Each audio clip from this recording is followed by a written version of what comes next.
Time now for the Environmental Watch. Here's Dennis Springer.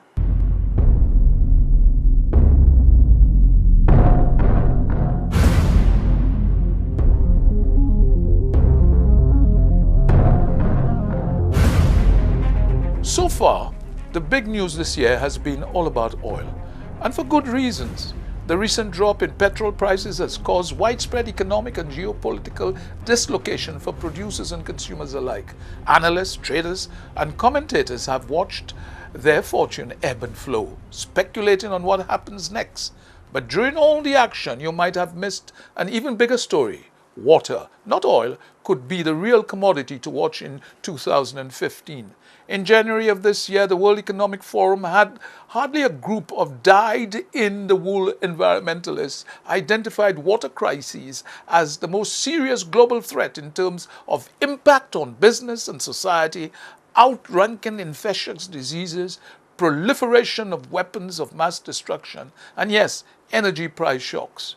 Farmers in California, for example, or flood victims in China don't need to be reminded as they worry about water. Therefore, the world, especially those in the Caribbean region, the call to action is now to build resilience to water-related risk. Studies from the World Resources Institute show that the power plants and commercial buildings around the world are at risk from diminished water supplies. Harmful algal blooms fueled by water pollution are getting so large that they are visible from space.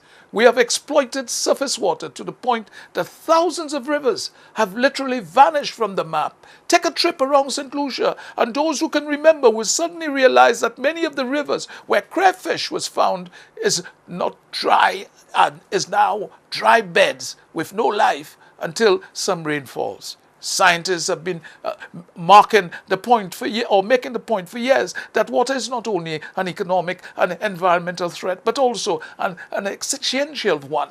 What I'm happy about at present is the will to do something about global warming and climate change. Later this year, we will see a remarkable convergence of global negotiations on international development, climate change and trade. In September, heads of state will meet at the United Nations to define new sustainable development goals to guide global poverty reduction efforts. 2 months later, they will meet in Paris to set historic commitments on climate change mitigation and adaptation, and shortly thereafter in Nairobi to advance discussions on trade liberalization.